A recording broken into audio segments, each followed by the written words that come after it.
February 17ನೇ ತಾರೀಕು ಮಂಗಳವಾರ ಅಮಾವಾಸ್ಯೆಗೆ ದಿವಸ ಈ ವರ್ಷದ ಅಂದರೆ ಆಂಗ್ಲ ನೂತನ ಸಂವತ್ಸರ 2026ನೇ ಇಸ್ವಿಯ ಮೊದಲನೆಯ ಗ್ರಹಣ ಸಂಭವಿಸ್ತಾ ಇದೆ. ಮಹಾಸೂರ್ಯಗ್ರಹಣ. ಅದು ರಾಹುಗ್ರಸ್ತ ಮಹಾಸೂರ್ಯಗ್ರಹಣ ಸಂಭವಿಸ್ತಾ ಇದೆ. ರಾಹು ಕುಂಭರಾಶಿಯಲ್ಲಿರೋದ್ರಿಂದ ಕುಂಭರಾಶಿಯಲ್ಲಿ ಸಂಭವಿಸ್ತಾ ಇದೆ. ಸೊ ಈ ಒಂದು ಗ್ರಹಣ ಸಂಜೆಯ ಸಮಯದಲ್ಲಿ 5:45-6 ಗಂಟೆ ಸಮಯದಲ್ಲಿ ಗ್ರಹಣ ಸಂಭವಿಸ್ತಾ ಇರೋದು. ಭಾರತದಲ್ಲಿ ಈ ಗ್ರಹಣ ಗೋಚಾರ ಇಲ್ಲ, ಭಾರತದಲ್ಲಿ ಕಾಣಿಸ್ತಾ ಇಲ್ಲ. ಆದ್ದರಿಂದ ಭಾರತದಲ್ಲಿ ಗ್ರಹಣ ಕಾಣಿಸ್ತಾ ಇಲ್ಲ, ಆದ್ದರಿಂದ ಭಾರತದಲ್ಲಿ ಗ್ರಹಣ ಆಚರಣೆ ಇಲ್ಲ. ನೋಡಿ, ಎರಡು ವಿಚಾರ, ಒಂದು ಆಚರಣೆ, ಇನ್ನೊಂದು ಫಲ. ಆಚರಣೆ ಇಲ್ಲ ಅಂದ ತಕ್ಷಣ ಫಲಾನೂ ಇಲ್ಲ ಅಂದ್ಕೊಳ್ತಕ್ಕಂಥದ್ದು ಅದು ಡಿಬೇಟಿವ್ ಅಂತ, ಅದು ಡಿಬೇಟ್ ಮಾಡ್ಕೋಬೋದು ಅಷ್ಟೇ ವಿನಃ ಫಲ ಅನ್ನುವಂಥದ್ದು ನನ್ನ ಪ್ರಕಾರ ಇರ್ತದೆ. ಯಾಕೆಂದರೆ ಗ್ರಹಣ ಸಂಭವಿಸ್ತಾ ಇದೆ, ಅದು ಸೂರ್ಯಾಸ್ತಕ್ಕಿಂತ ಮುಂಚೆಯೇ ಗ್ರಹಣ ಇರೋದ್ರಿಂದಾಗಿ, ಸಮಯದಲ್ಲಿ ಸರಿಯಾಗಿ ಗ್ರಹಣ ಬರ್ತಾ ಇರೋದ್ರಿಂದಾಗಿ ನಿಮಗೆ ಫಲ ಅನ್ನುವಂಥದ್ದು ಖಂಡಿತವಾಗಿ ಇದ್ದೇ ಇರ್ತದೆ. ಆಚರಣೆ ಇಲ್ಲದಿದ್ದರೂ ಸಹ ಫಲ ಅನ್ನುವಂಥದ್ದು ಇರ್ತದೆ. ಸೊ ಫಲ ಅಂತ ಬಂದಾಗ 4 ರಾಶಿಯವರಿಗೆ ಶುಭ, 4 ರಾಶಿಯವರಿಗೆ ಅಶುಭ, 4 ರಾಶಿಯವರಿಗೆ ಮಿಶ್ರ ಫಲ ಅಂತ ಧರ್ಮಸಿಂಧು ಹೇಳ್ತದೆ. ನಿಮ್ಮ ರಾಶಿಯಿಂದ ಎಷ್ಟನೇ ರಾಶಿಯಲ್ಲಿ ಗ್ರಹಣ ಸಂಭವಿಸಿದರೆ ನಿಮಗೆ ಏನು ಫಲ ಅನ್ನುವಂಥದ್ದು ತಿಳಿಸ್ತದೆ. ಸೊ ಆಗಲೇ ನಾನು ಯಾವ ರಾಶಿಯವರಿಗೆ ಶುಭ, ಯಾವ ರಾಶಿಯವರಿಗೆ ಅಶುಭ ಅನ್ನುವಂಥ ತಿಳಿಸಿದ್ದೇನೆ. ಈ ವಿಡಿಯೋದಲ್ಲಿ ನಾನು 4 ರಾಶಿಯವರಿಗೆ ಮಿಶ್ರ ವಿಚಿತ್ರ ಫಲ ಇರ್ತದೆ. ಸೊ ಈ ಒಂದು ಅಂದರೆ ಈ ಫೆಬ್ರವರಿ 17ನೇ ತಾರೀಕಿನ ಶಿವರಾತ್ರಿ ಅಮಾವಾಸ್ಯೆ, ಅದು ಬಹಳ ವಿಶೇಷ ದಿವಸ. ಅವತ್ತೇ ಸಂಭವಿಸುವಂತಹ ಈ ರಾಹುಗ್ರಸ್ತ ಮಹಾಸೂರ್ಯಗ್ರಹಣ ಕುಂಭರಾಶಿಯಲ್ಲಿ ಸಂಭವಿಸ್ತಾ ಇದೆ. ಯಾವ 4 ರಾಶಿಯವರಿಗೆ ವಿಚಿತ್ರವಾದಂತಹ ಮಿಶ್ರ ಫಲವನ್ನು ಕೊಡಲಿದೆ ಅನ್ನುವಂಥದ್ದನ್ನು ಈ ವಿಡಿಯೋದಲ್ಲಿ ನಾನು ತಿಳಿಸ್ತಾ ಇದ್ದೇನೆ. ಸೊ ಪ್ರತಿಯೊಬ್ಬರಿಗೂ ವಿಡಿಯೋ ರೀಚ್ ಆಗಬೇಕಲ್ಲ. ಸೊ ದಯವಿಟ್ಟು ವಾಟ್ಸಪ್, ಫೇಸ್ಬುಕ್, ಮೆಸೆಂಜರ್, ಟೆಲಿಗ್ರಾಮ್ ಎಲ್ಲ ಕಡೆ ಶೇರ್ ಮಾಡಿಬಿಡಿ ವಿಡಿಯೋನ. ನೀವು ಸಬ್ಸ್ಕ್ರೈಬ್ ಮಾಡ್ಕೊಳ್ಳಿ ಅಂದರೆ ದಯವಿಟ್ಟು ಸಬ್ಸ್ಕ್ರೈಬ್ ಮಾಡ್ಕೊಳ್ಳಿ. ಫೇಸ್ಬುಕ್ಕಲ್ಲಿ ನೋಡ್ತಾ ಇದ್ದರೆ ಫಾಲೋ ಮಾಡ್ಕೊಳ್ಳಿ ನಮ್ಮ ಪೇಜನ್ನು. ಪ್ರಶ್ನೆಗಳಿದ್ದರೆ ಕಮೆಂಟ್ ಸೆಕ್ಷನ್ ಇರ್ತದೆ, ಪ್ರಶ್ನೆ ಕೇಳಬಹುದಾಗಿರ್ತದೆ. ನೀವು ಬಹಳ ಮುಖ್ಯವಾಗಿ ನಿಮ್ಮ ರಾಶಿಯಿಂದ ಎಷ್ಟನೇ ರಾಶಿಯಲ್ಲಿ ಗ್ರಹಣ ಆಗ್ತಾ ಇದೆ ನಾನು ಆಗಲೇ ಹೇಳ್ತೇನಲ್ಲ, ಅದರ ಆಧಾರವಾಗಿ ಶುಭ ಅಶುಭ ಮಿಶ್ರ ಇರುತ್ತೆ. ಇನ್ನು ಆ ಲೆಕ್ಕ ಬಂದಾಗ 2, 5, 7, 9 ಅಂತ ಹೇಳ್ತಾರೆ. ನಿಮ್ಮ ರಾಶಿಯಿಂದ 2ನೇ ರಾಶಿಯಲ್ಲಿ ಗ್ರಹಣ ಆಗ್ತಾ ಇದ್ದರೆ ಅದು ನಿಮಗೆ ಮಿಶ್ರ ವಿಚಿತ್ರ ಫಲ.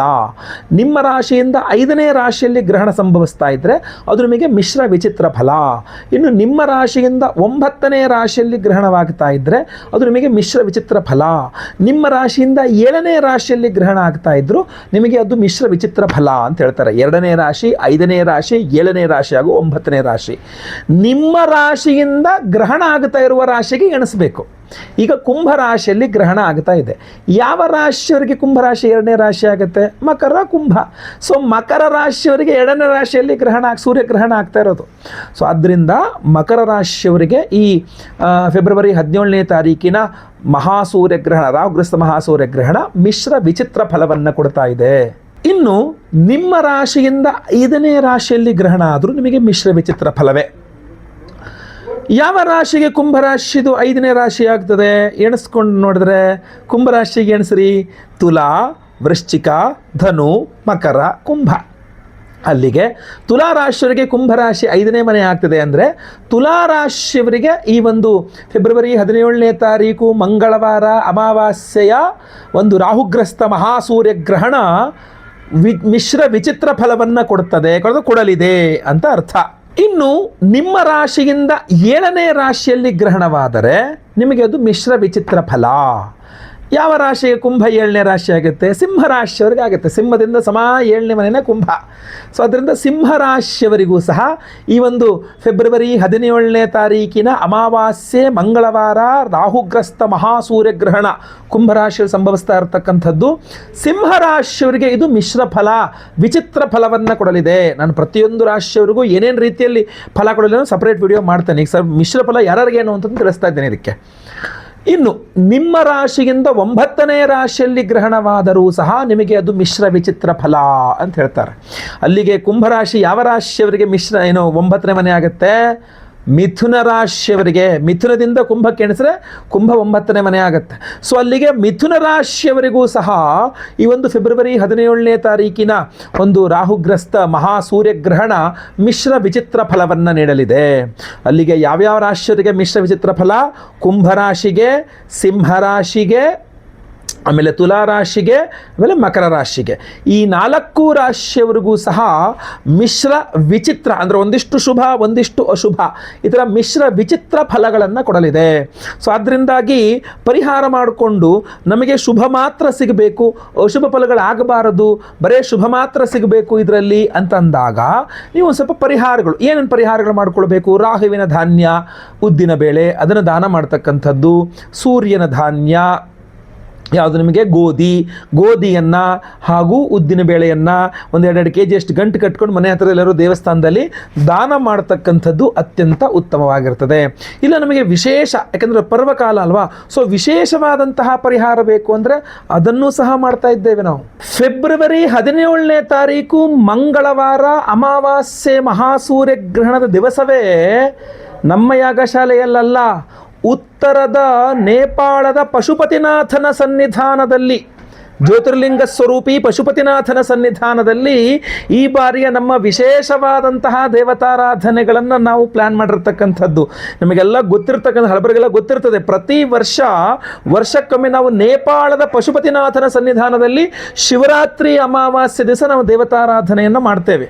ಸೊ ಈ ಬಾರಿಯೂ ಅದಕ್ಕೆ ಹೊರತಲ್ಲ, ಈ ಬಾರಿಯೂ ಸಹ ಅಂತಹ ದಿವ್ಯ ಪವಿತ್ರವಾದಂತಹ ಕ್ಷೇತ್ರದಲ್ಲಿಯೇ ನಾವು ದೇವತಾರಾಧನೆಯನ್ನು ಹೋಮಗಳನ್ನು ಮಾಡ್ತಾ ಇದ್ದೇವೆ. ಪರಿಹಾರ ಶಾಂತಿಗಳನ್ನು ಯಾವ ರೀತಿ ಶಾಂತಿಗಳನ್ನು ಮಾಡ್ತಾ ಇದ್ದೀವಿ ಈ ಬಾರಿ ನೋಡ್ಕೊಳ್ಳಿ. ಬಹಳ ಮುಖ್ಯವಾಗಿ ಶಿವರಾತ್ರಿ ಅಮಾವಾಸ್ಯೆ ಶಿವನ ಸನ್ನಿಧಾನವಾದ ಕಾರಣ ರುದ್ರ ಹೋಮವನ್ನು ಮಾಡಲೇಬೇಕು. ನಾವು ರುದ್ರ ಹೋಮವನ್ನು ಮಾಡ್ತಾ ಇದ್ದೇವೆ.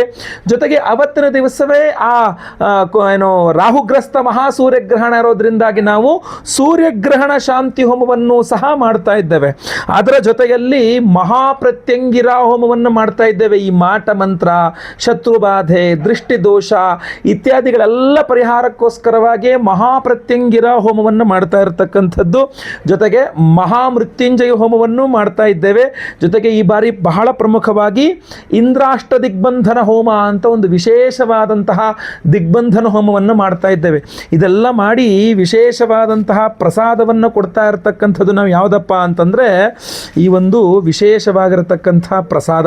ಇದು ಮಹಾರುದ್ರ ತ್ರಿಶಕ್ತಿ ಮಾಲೆ. ಇದರಲ್ಲಿ 3 ವಿಧದ ವಿಶೇಷವಾದಂತಹ ಒಂದು ದ್ರವ್ಯಗಳಿದೆ. ಇದರ ಒಂದು ಬಂದು ಕರುಂಗಾಲಿ ಮಾಲೆ, ಎಲ್ಲರಿಗೂ ಗೊತ್ತಿರತಕ್ಕಂಥ, ನಾವು ಈ ಹಿಂದೆ ಸಹ ಕೊಟ್ಟಿದ್ದೇವೆ ಕರುಂಗಾಲಿ ಮಾಲೆ ಅಂತ ಹೇಳಿ.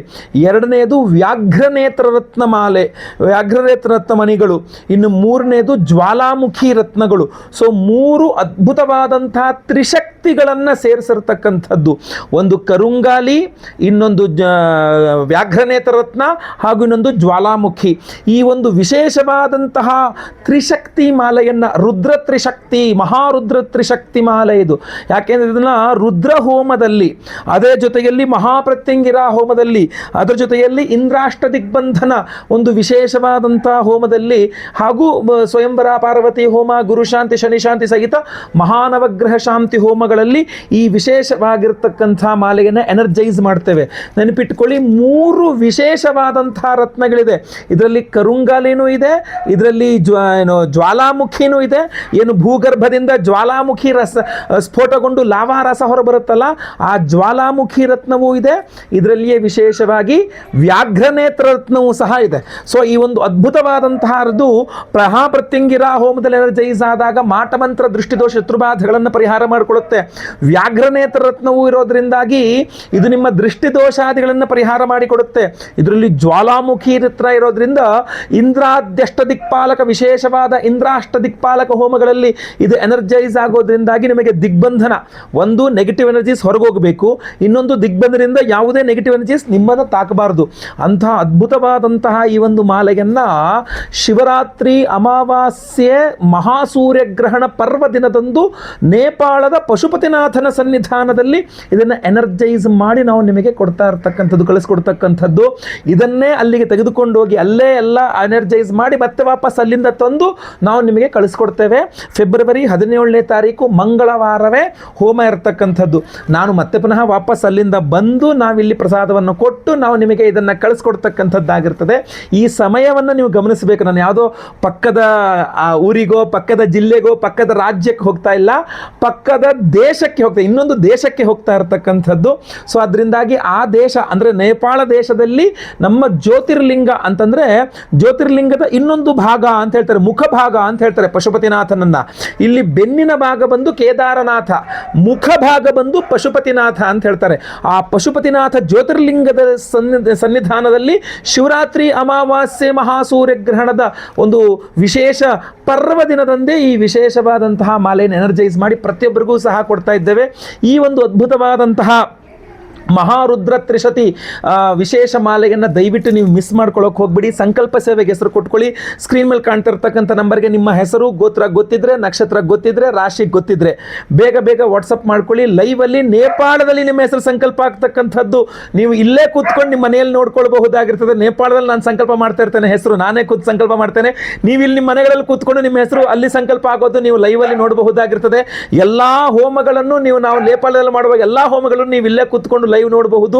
ಎಲ್ಲ ಹೋಮಗಳ ಭಸ್ಮ, ಕುಂಕುಮಾರ್ಚನೆ, ಕುಂಕುಮ ಪ್ರಸಾದ್ ಜೊತೆಗೆ ಈ ವಿಶೇಷವಾದಂತಹ ಮಹಾರುದ್ರ ತ್ರಿಶಕ್ತಿ ಒಂದು ಮಾಲೆಯನ್ನು ನಾವು ಅಲ್ಲಿಂದ ಎನರ್ಜೈಸ್ ಮಾಡ್ಕೊಂಡು ತೊಗೊಂಡಿರ್ತಕ್ಕಂಥ ನಿಮಗೆ ಸ್ಪೀಡ್ ಪೋಸ್ಟಲ್ಲಿ ಕಳಿಸ್ಕೊಡ್ತೇವೆ. ಸೊ ದಯವಿಟ್ಟು ಸ್ಕ್ರೀನ್ ಮೇಲೆ ಕಾಣುವಂಥ ನಂಬರ್ಗೆ ನೀವು ಸಂಕಲ್ಪ ಸೇವೆ ಕೊಟ್ಕೊಳ್ಬಹುದಾಗಿರ್ತದೆ. ಬಹಳ ಲಿಮಿಟೆಡ್ ಆಗಿ ನಾವು ಮಾಲೆ ಮಾಡಿಸಿರ್ತಕ್ಕಂಥದ್ದು. ಸೊ ದಯವಿಟ್ಟು ಬೇಗ ಬೇಗ ನಿಮ್ಮ ವಿವರಗಳನ್ನೆಲ್ಲ ವಾಟ್ಸಪ್ ಮಾಡ್ಕೊಳ್ಳಿ ಸ್ಕ್ರೀನ್ ಮೇಲೆ ಕಾಣ್ತಾ ಇರ್ತಕ್ಕಂಥ ನಂಬರ್ಗೆ. ಹಾಗೂ ಈ ವಿಡಿಯೋನ ಪ್ರತಿಯೊಬ್ಬರಿಗೂ ರೀಚ್ ಆಗೋ ಥರ ದಯವಿಟ್ಟು WhatsApp, Facebook, messenger, Telegram, Instagram ಎಲ್ಲ ಕಡೆ ಸಾಮಾಜಿಕ ಜಾಲತಾಣಗಳಲ್ಲಿ ವಿಡಿಯೋನ ಶೇರ್ ಮಾಡಲಿಕ್ಕೆ ಮರಿಬೇಡಿ. ನೀವಿನ್ನು ಸಬ್ಸ್ಕ್ರೈಬ್ ಮಾಡ್ಕೊಂಡಿನ ಚಾನಲ್ ಅಂದರೆ ದಯವಿಟ್ಟು ಕೆಳಗಡೆ ಸಬ್ಸ್ಕ್ರೈಬ್ ಅಂತ ಬಟನ್ ಅಂತ ಸಬ್ಸ್ಕ್ರೈಬ್ ಮಾಡಿಕೊಂಡು ಬೆಲ್ ಬಟನ್ ಹೊತ್ಕೊಂಡು ಆಲ್ ಅಂತ ಮಾಡಲಿಕ್ಕೆ ಮರಿಬೇಡಿ. ಫೇಸ್ಬುಕ್ಕಲ್ಲಿ ನೋಡ್ತಾ ಇದ್ದೀರಾ, ನಮ್ಮ ಪೇಜನ್ನು ಫಾಲೋ ಮಾಡಲಿಕ್ಕೆ ದಯವಿಟ್ಟು ಮರಿಬೇಡಿ. ಮುಂದಿನ ವಿಡಿಯೋದಲ್ಲಿ ಮತ್ತೆ ಪುನಃ ಸಿಗ್ತಾನೆ. ಎಲ್ಲರಿಗೂ ಸಹ ಒಳ್ಳೆಯದಾಗಲಿ. ಲೋಕ ಸಮಸ್ತ ಸುಖಿನೋ ಭವಂತು. ನಾರಾಯಣ ನಾರಾಯಣ ನಾರಾಯಣ.